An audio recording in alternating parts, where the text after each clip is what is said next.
Welcome to Vault 112, resident. According to sensors, you have arrived 202.3 years behind schedule.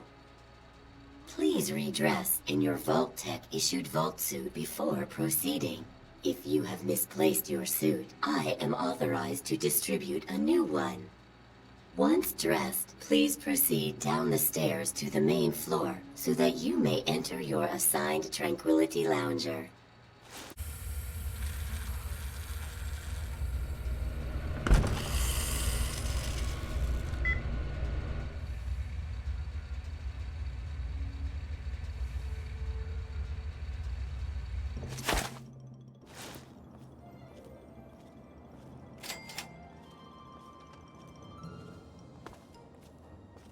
You probably ought to go talk to Betty, kiddo. Don't want to keep her waiting. She's out there on the playground, probably looking for you. Run along now.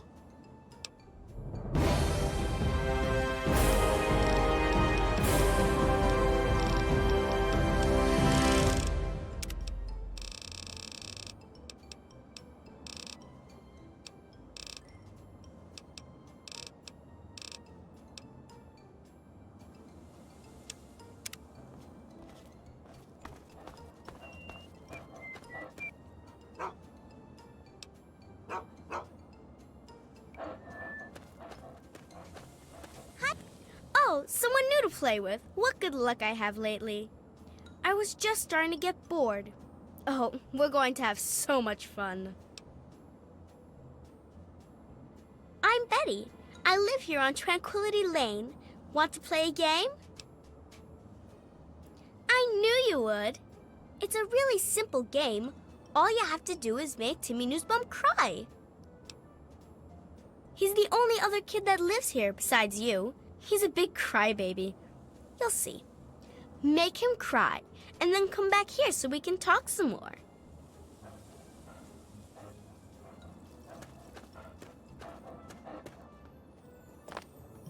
What can I do for you, sport? Such a kidder. You're on Tranquility Lane, of course. Where else would you be? My boy Timmy? Good kid. Straight-laced, good head on his shoulders. Never been in so much as a fist fight. We're a close-knit family. Don't know what any of us would do if something happened. Nope, afraid not. Don't you worry about it, though. You'll find him. Another perfect Saturday afternoon. Make sure you enjoy it, sport. You mean besides how wonderful it is to live here? Everyone's very friendly. Even old Lady Dithers, though she's lost most of her marbles.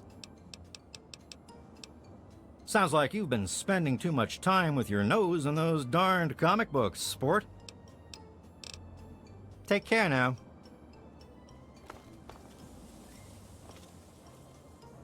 Hello. Well, hi there. Timmy? Oh, he's a good boy. George and I are so proud of him. I don't care what Mabel says. I don't think military school would do him any good at all. I have half a mind to give her that brochure back and tell her just what she can do with it. No, sweetie, I haven't. I'm sure he'll come looking for you before long, though. It sure is, but it always is here. Well, George and I have been here, why, as long as I can remember. What? Oh, sweetie, maybe you should just run along and play. Bye-bye. Hiya. Hi there. I'm Timmy. Want to play?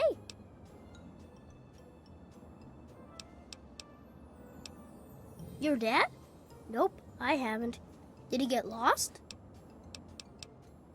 It's okay, I guess. I don't really have nobody to play with, except for Betty, and she's kind of, well, she's mean. What? You're weird. What? No, she didn't. Did she? I don't like her. She's creepy, and she laughs at stuff that isn't funny. See you later.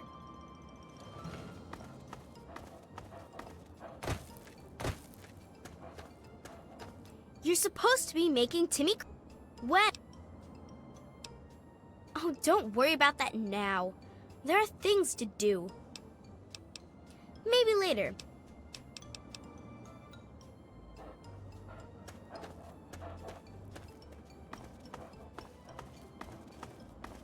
Hi, wanna play? What? Did I do something bad?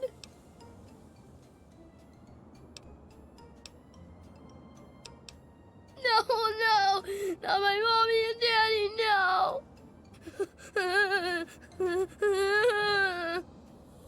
No.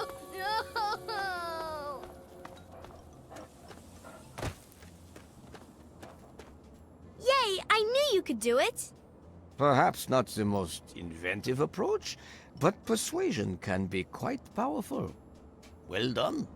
And for winning the game, you get a prize. You get to ask one question and receive an honest answer. Your father? Oh my, what a splendid turn of events. I had no idea the two of you were related. Yes, I have indeed seen him. I'm afraid he's rather unavailable at the moment. Were I you, I'd be more concerned with myself at the moment. And besides, we're done with questions for now. Perhaps we'll address it at a later time. First, I have something else for you to do. Pay a visit to the Rockwells. They're very happily married, and I'd like you to change that. Put an end to their marriage, and we'll talk.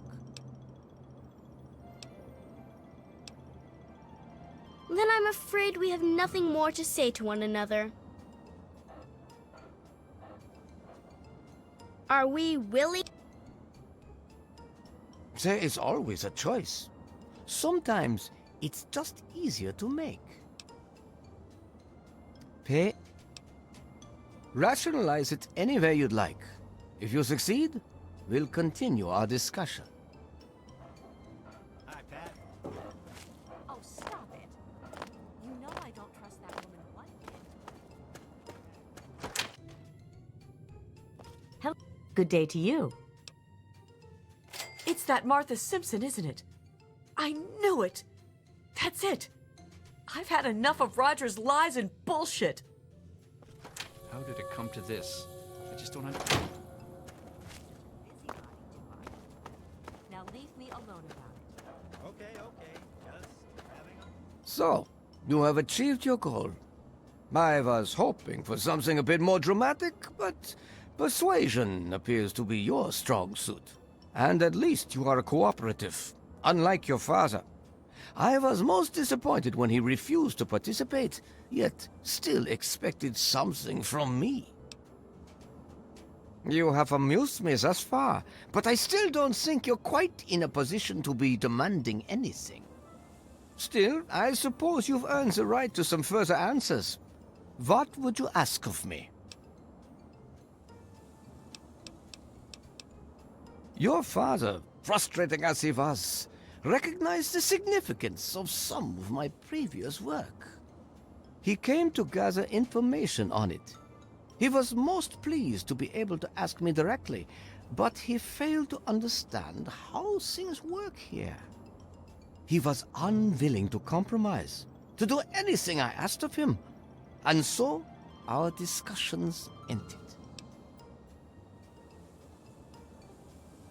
If you continue to behave and do as I ask, I may be willing to release both of you. But first, you have work to do. Oh, come now, show some enthusiasm. There are fewer rules this time. I'd like to see just what you're capable of.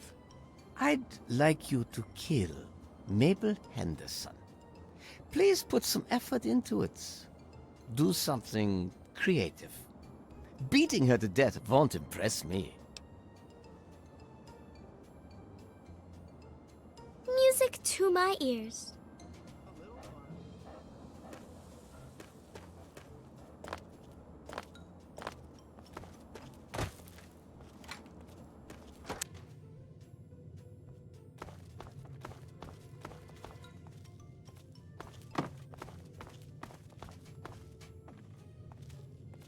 Well, hi there. No, I haven't. But when I do, I'll tell him you're looking for him. Well, of course it is. What a silly thing to say. What else would it be? Well, there's certainly never a dull moment. I think it's like any other street, really. Always something to see and always something to talk about. Computer what now? Why don't you go find Timmy and have a nice game of catch? Have a great day.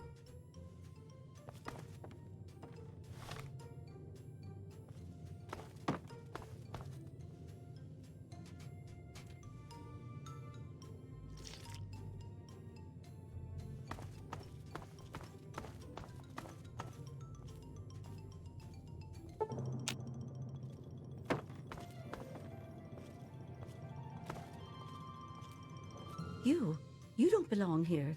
You're not supposed to be here. It's not real, none of it. It needs to end. The suffering must end. We're not really here. We're not really talking. It's all made up, make-believe. We're sleeping, dreaming. The dream became a nightmare. It has to end. It just has to. But we're not in charge. He is. And he doesn't want us to wake up. He calls himself Betty now, but he's still the same. He can put on a new face all he likes, but underneath he's still evil. Braun. Bastard thinks because he helped create this place, he's God here. But I know he still uses the fail-safe terminal. I know it.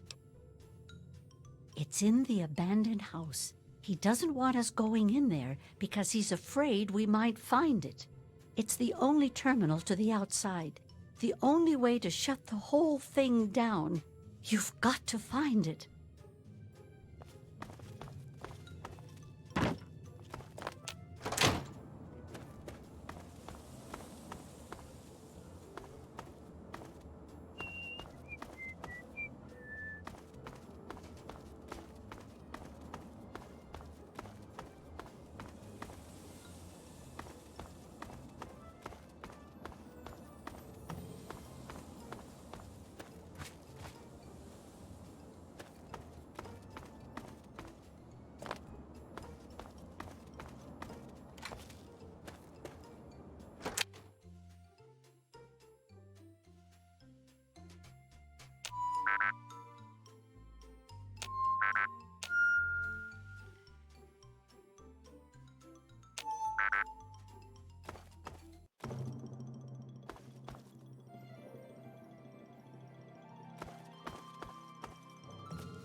nobody here anymore. Oh, well. Cleared out, I guess. Good day. Good. Hey there, sport. How? Of course it is.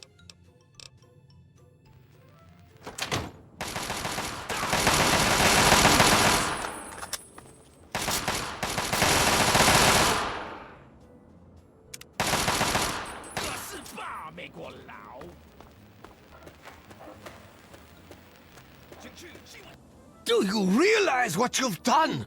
You've triggered the failsafe, ruined everything.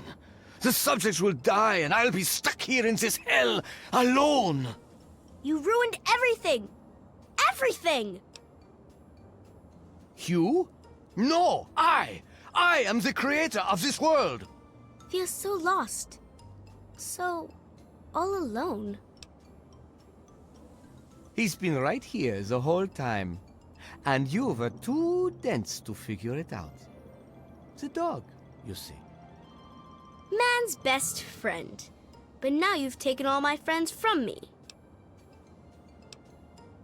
The Garden of Eden creation kit. It was for terraforming, for restoring the world after a nuclear disaster. Unstable technology, and ultimately boring. Why remake the old reality when instead you could create any reality you choose? Yes, I'm sure he's fine. No doubt when you leave the simulation he'll be waiting for you. But there's no one waiting for me. It is my greatest achievement. The best of the many simulations I've run in these 200 years. I played with the others, but they bored me. This version never grew old. It amused me over and over and over again. My name is Stanislaus Braun. I'm a Vault-Tec scientist. I created this simulation for Vault-Tec, but for myself as well. It was my own design, my own perfection. A better reality than any other. Far greater than my work on the Gek. Isn't it obvious? You've run the failsafe, disrupted everything. I have no power over you. There's the door. Go. Run along now.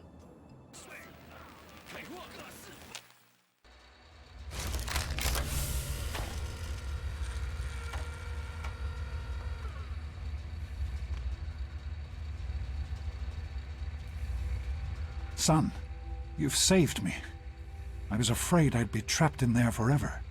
It's so good to see you, but what are you doing here?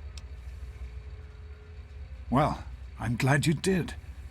This certainly wasn't how I expected things to turn out. I wasn't ready for Braun, or I might have fared better. It certainly is. It's nice to feel that I'm on two legs again. And thanks to Dr. Braun, I know that Project Purity isn't lost after all. I was right about Braun. The technology he developed is unstable, even dangerous. But it can be adapted for Project Purity. I need to return to Rivet City and talk with Madison. If we can find a Gek, we can make Project Purity work. Yes, with what I've learned, Madison is sure to see that we can finally succeed where we failed so many years ago. I'd like you to come with me. I'd like you to be there when we finally open the floodgates. That's my boy. Let's hurry. Now that I know what we need, I want to get back to work as soon as possible.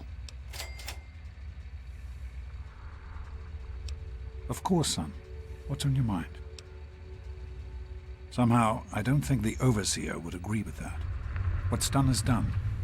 But if we succeed, if we can make Project Purity a reality, we can create a new life for ourselves out here. I wouldn't be here if I didn't.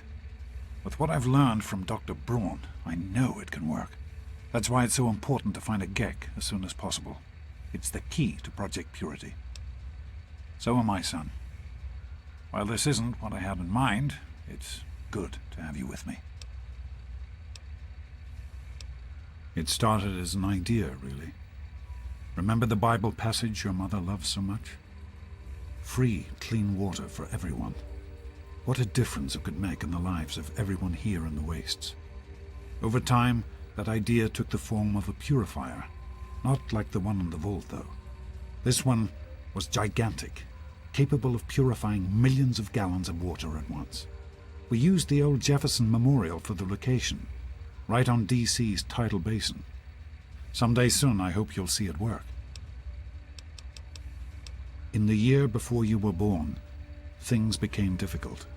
There had always been something of a mutant problem in the city, but it became worse. They attacked more frequently and more aggressively. Support for the project eroded as time went on, when we couldn't produce any significant results. Progress came to a halt. And then you were born.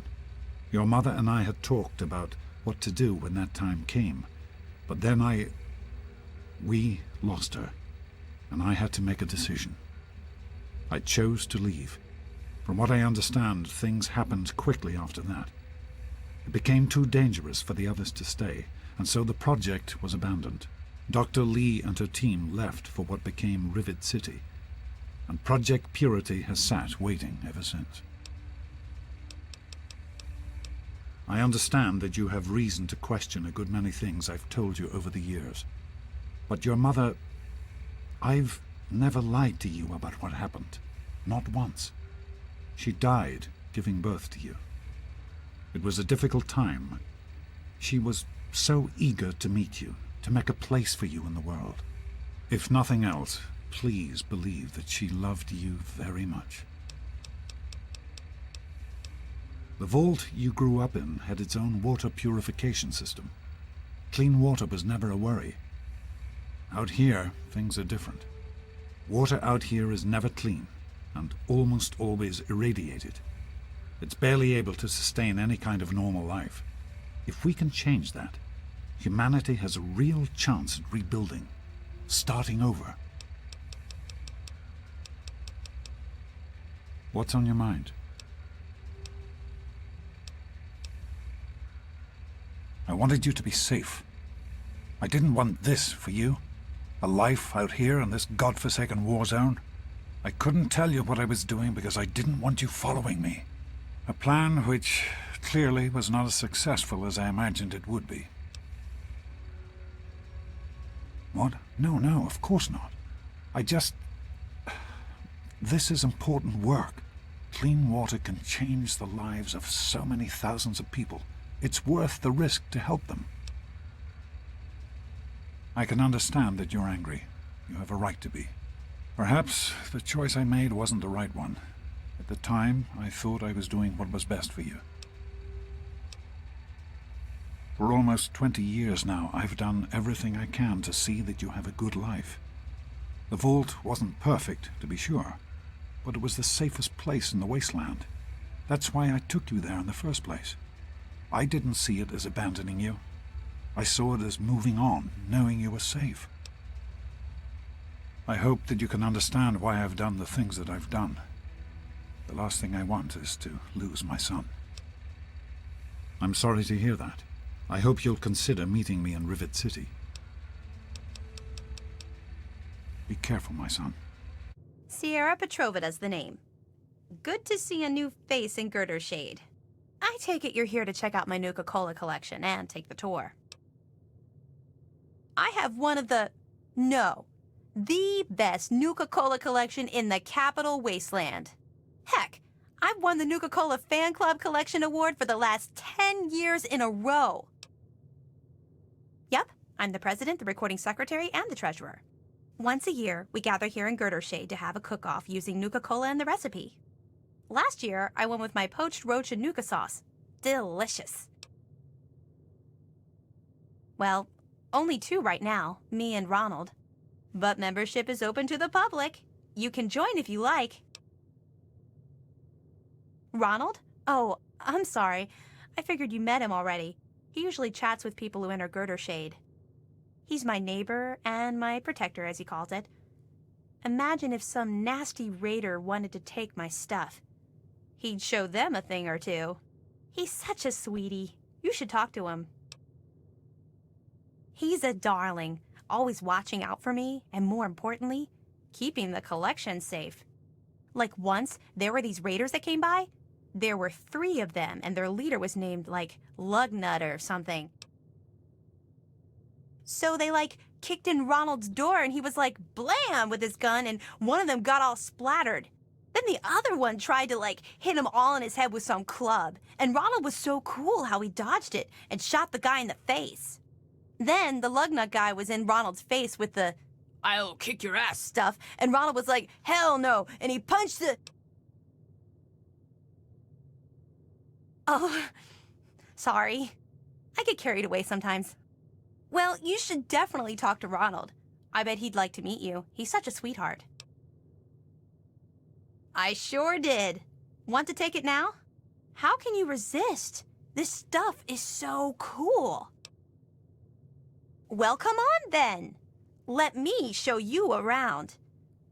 But no free Nuka-Cola until the end of the tour. When Nuka-Cola was invented by John Caleb Braverton in 2044, it quickly became the world's most popular soft drink.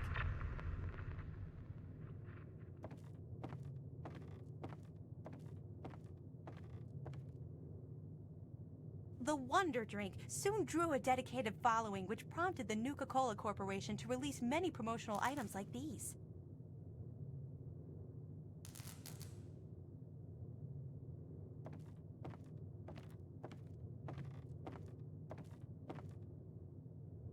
By 2067, a Nuka-Cola machine such as this rare, pristine model could be found on almost every street in America.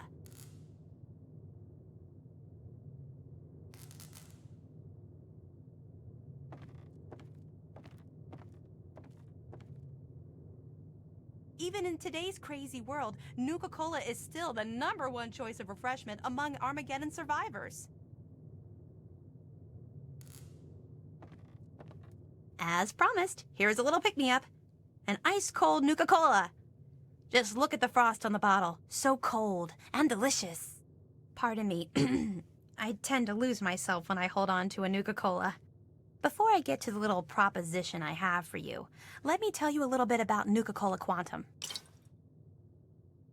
Well, right before the bombs fell, the good folks at Nuka-Cola developed what they hoped was an improvement on the original formula, calling it Nuka-Cola Quantum. It was said to have twice the calories, twice the carbohydrates, twice the caffeine, and twice the taste. Well, the flavor certainly wasn't the issue. The public was just split on the unique feature of the Quantum's appearance. You see, to make it stand out on store shelves and to give it that extra kick, the formula called for a mild isotope.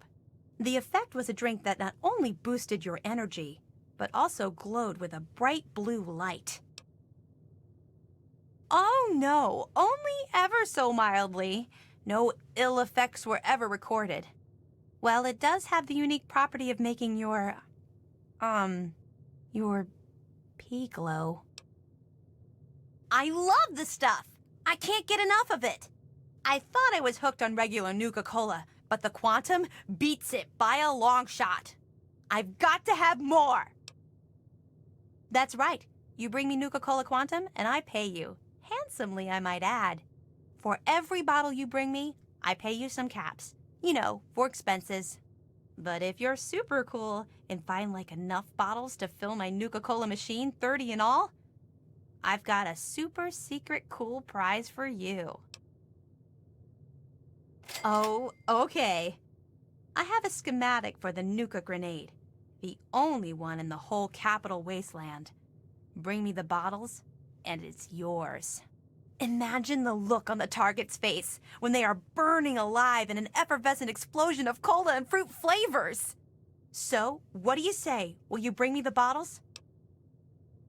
Oh, goody! I can taste the Quantum already. Good luck to you, sweetie. Nope, sorry. Well, to the east, there are some nasty raiders in Evergreen Mills. I'd stay away from there if I were you. Luckily, we're kind of hidden here under the old highway, so no one bothers us. I don't know a whole lot about weapons, but I do know that it's more powerful than a regular grenade. It explodes in a huge blue flame, too. How cool is that? Well, besides what I've already told you, not much. They were working on a way to prevent the glow from remaining once it passed through a person's system, but it was never perfected. I heard that the stuff they use to make it glow and give it that kick has a shelf life of over 1,000 years. Should make the bottles easier to spot. Well, I guess so. I heard that sometimes the radiation would remain in people's systems, but only in a few test cases. All you need is a little rat away, and poof, the isotope is gone. Well, the bottles are glass just like regular Nuka-Cola, except the glass is clear. That way the glowy stuff inside shows through. You'll know it when you see it.